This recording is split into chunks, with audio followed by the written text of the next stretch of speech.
In March of 2023, David received letters from his lenders. Not one letter, 5, delivered over 3 days from 3 different institutions.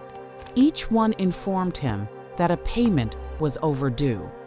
He and his wife had spent 4 years building a real estate portfolio worth $4,100,000. They had 31 days to sell all of it. They sold all 5 in the same month. The portfolio they had spent 4 years building, $4,100,000, at its peak generated a combined net of $147,000 after commissions, mortgage payoffs, penalties, and closing costs. They split it 2 ways. I'm Margot. This is Burn Rate, File 003. How 2 people who did almost everything they were told to do in real estate investing ended up with almost nothing to show for 4 years of work. David was 37 when this started. He worked in enterprise technology sales in Austin. Priya, his wife, was a registered nurse at a regional hospital. Together in 2018, they made $179,000. They had 1 child, a mortgage on a 4-bedroom house in Pflugerville, and $62,000 in savings. In January 2019, David read a book about real estate investing. He said he read it in 3 nights. He convinced Priya that leveraged real estate was the path, that appreciation combined with rental income was how ordinary earners built extraordinary wealth. She asked 3 questions. He answered all of them. She said yes. Their first property was a 3-bedroom rental house in San Marcos, Texas. They paid $384,000. They put down $77,000, virtually all of their savings, supplemented by a cash-out refinance on their primary home. Their first tenant moved in 30 days later. The strategy is called BRRRR, rehab, rent, refinance, repeat. The idea is that equity built through renovation can be extracted via refinancing, and that extracted equity becomes the down payment on the next property. The strategy is legitimate. Thousands of investors have used it to build real, lasting wealth. David and Priya executed it correctly. By August 2022, the portfolio stood at 5 properties. Total appraised value, $4,100,000. Combined mortgage balances, $2,340,000. On paper, David and Priya had $1,760,000 in equity. They had never been wealthy. They had never felt this close. 3 of the 5 properties were listed on short-term rental platforms. In 2021, Austin's short-term rental market was outperforming every projection. At peak, those 3 properties generated $11,000 a month in gross revenue. After platform fees, maintenance, and cleaning costs, net was $6,800 a month. In March 2022, the Federal Reserve began raising interest rates for the first time since 2018. By the end of 2022, the federal funds rate had risen from near 0 to 4.5%, the fastest sustained rate increase in 4 decades. David and Priya had 3 adjustable rate mortgages in their portfolio. When their adjustable rate mortgages reset in late 2022 and early 2023, the monthly payments on those 3 properties increased by a combined $1,840 per month.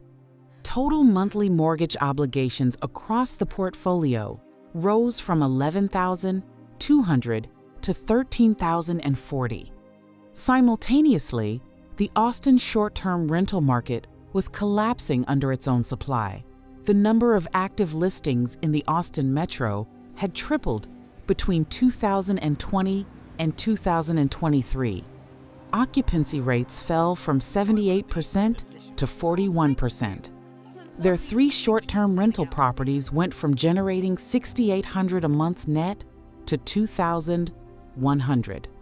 Here is what the portfolio's monthly cash flow looked like in January 2023. Total rental income across 5 properties, $4,900. Total mortgage obligations, $13,040. Maintenance, insurance, and management fees, $2,300. Monthly shortfall, $10,340. They covered the shortfall with their salaries. For 5 months, David and Priya transferred $10,000 to $11,000 a month from their personal checking account into the portfolio's operating account. By February 2023, their personal savings had gone from $114,000 to $18,000. In December 2022, the HVAC system in their largest property, a 4-bedroom in Round Rock that was already struggling with occupancy, failed completely. The repair quote was $43,000. They did not have it. They put $31,000 on a credit card and borrowed $12,000 from Priya's mother. In January 2023, David and Priya decided to sell one property to raise capital. Property 4, the Round Rock house, was listed at $790,000. They needed a buyer within 60 days. After 6 weeks, they had received 0 offers. In late February, their primary lender sent a formal notice. 3 of their investment mortgages were cross-collateralized with a home equity line of credit secured against their personal residence. Because 2 payments had been missed, the lender had the right to accelerate the HELOC, meaning the full balance of $112,000 became due immediately. David called their mortgage broker on a Thursday afternoon. The broker said something that David told me he will never forget. He said, "David, you don't have a liquidity problem in one property. You have a structural problem across all 5. You need to exit the portfolio." They hired a real estate attorney that weekend. The analysis confirmed what the broker had said. Selling one property at a discount would not generate enough capital to stabilize the rest. The HELOC acceleration meant they had weeks, not months. All 5 had to go. All 5 properties were listed in the first week of March 2023.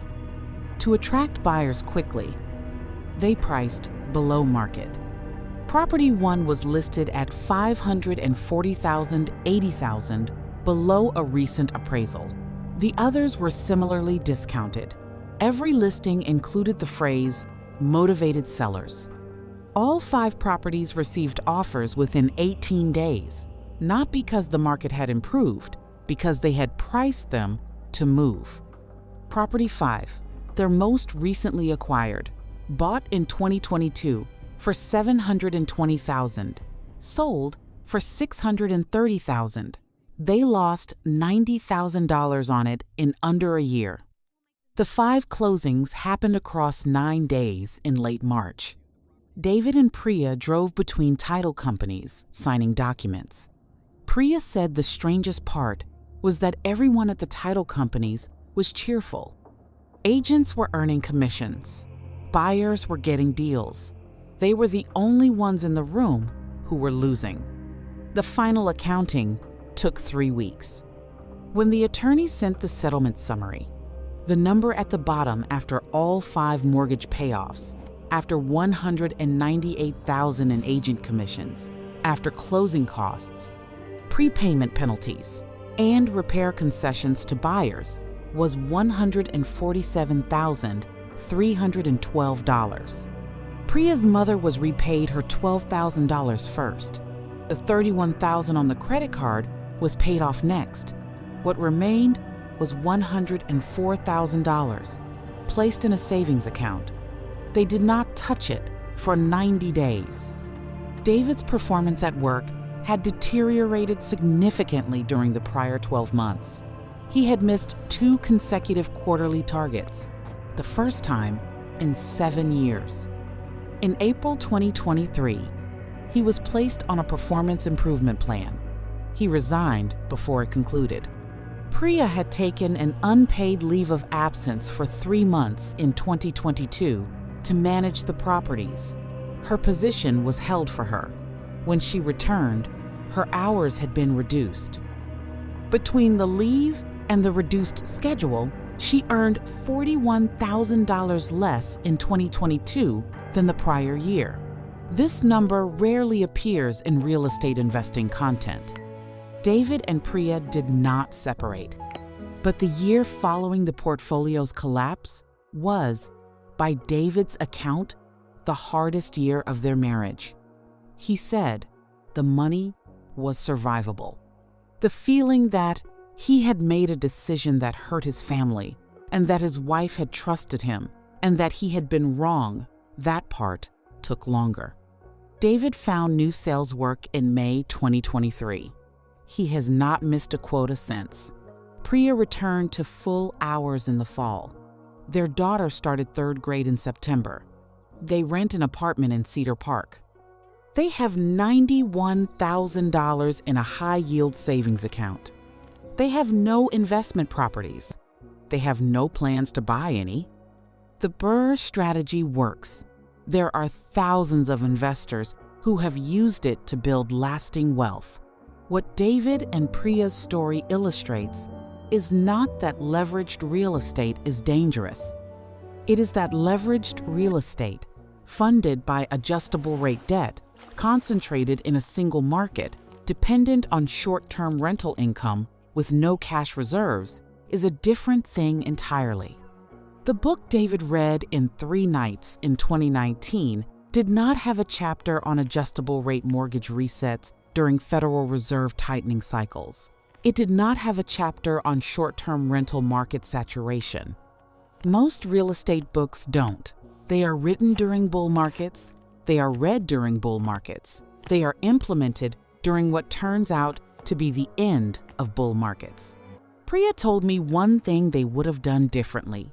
She said, "We would have bought 2 properties and done nothing for 3 years." She said the mistake wasn't real estate. The mistake was speed. If you are currently using equity from one property to fund the next, this episode is not telling you to stop. It is asking you to know exactly what happens to each of your properties if your rental income drops by 40% and your mortgage payments increase by 15% at the same time for 12 months. Run that number before the next closing. I'm Margot. This was File 003. File 004 is next Tuesday. The software engineer who retired at 38 and was back to work at 41. See you then.